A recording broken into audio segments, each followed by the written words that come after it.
every vacation I have been on, every vacation I've been on, I'll take my parents. Everyone. Everyone. Even yes. when you even if you had a girl with you? Yes. I was born in 1951, January the 3rd, 1951. Mm-hmm. And when I was born, Erica, my mom was, she was an orphan. She was 18 years old.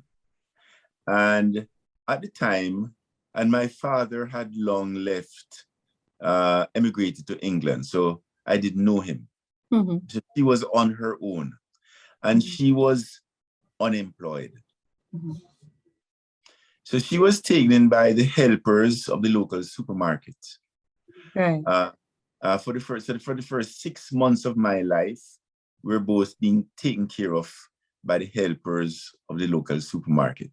Right.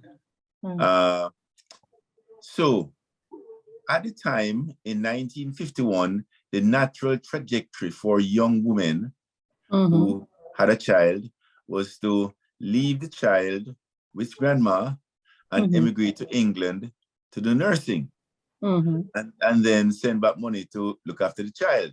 Yes. That was the natural trajectory. My mother refused. She said, no way is she going to leave her son, Mike. It was just the two of us. Yes. If it's one piece of bread, we're going to break it and the two of us going to eat it. Yes. So that was the first 7 years of my life. It was just her and I. Then she got married in 1958 when I was 7 to a wonderful man, my stepfather, Vincent Chen.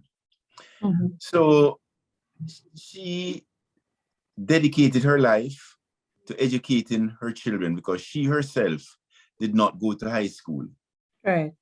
Right? She didn't have that privilege. So she had to work early and she had always, so she knew from the get-go that our passport was a function of us being educated. Right. So that was her mission. So in addition to that, she was a high values person. What you mean? What you mean? A high values person. In other words, she had high standards, high values. Okay. Right? Okay. And she led by example.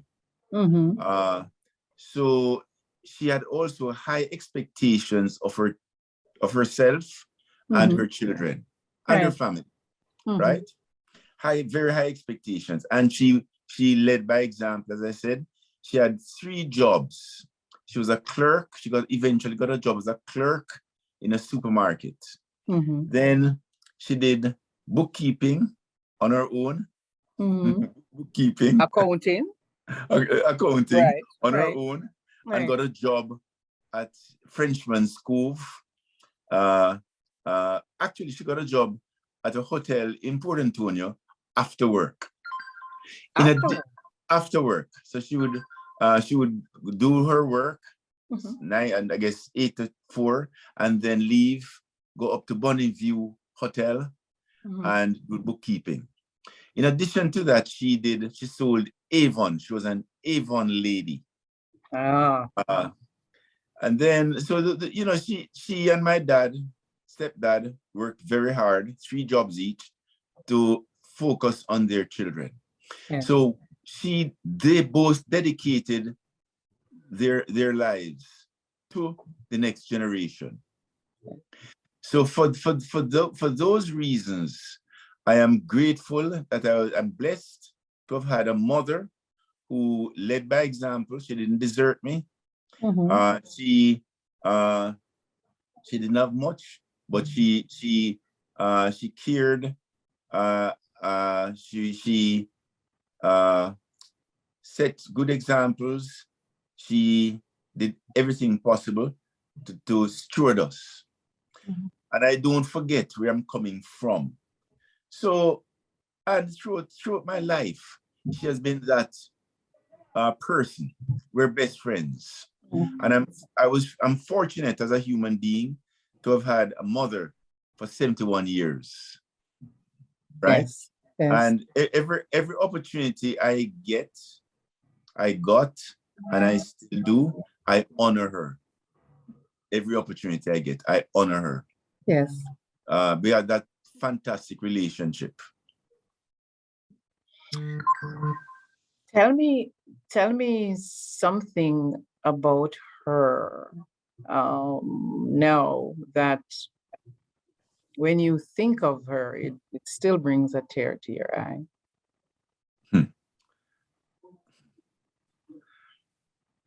Firstly, I miss her. Secondly, and I cry every day. Still? Still. A business right now. mogul, a hard-nosed businessman. Yes, I cry sits every in day because of who she, a hole that is left. I work to make sure whatever I do, I make sure she'll be proud still. Mm-hmm. So today I'm doing things that she would just be so proud of. And that is what gives me fulfillment. I see myself, Erica, as her dividend for the investment and the sacrifices she made in me and her children. I took honor your parents to heart. Yes. Because I appreciate what they do and what my dad, he's still alive, and what they did, what she did for us all. Right, right. Despite, all that you have achieved and will achieve, did you at any time feel helpless that you couldn't do something for her? Yes. When she got cancer, that was the time when we felt most impotent in terms of helping her. But in fact, the cancer came back. She had cancer first in 1996, and it came back around 2016. So I brought her to Canada to be treated. She was treated, it went into remission for a short while. Then it came back, brought her back to Canada. The doctor said there's nothing else they can do. She's end state. This would have been about 2017. Right. So they said she's now palliative. So we thought, boy, you know what? That's not good enough. Yes. So we put her on. I went to another doctor, and we put her on a round of cannabis. Right? Or good ganja. And the cannabis she had colon cancer. The cannabis brought her, it brought her the blood marker down. It relieved pain. It was, I attribute it to extending her life, right? So although cannabis wouldn't have been the traditional way to go, we went that route, and it was certainly, she swears by it. So do I. So does my stepfather. Right. Because all her symptoms after taking the cannabis disappeared. How much of your parents do you carry over into how you were raised and how you raise your own children? Well, Erica, it's difficult because when I was born, as I said, my mom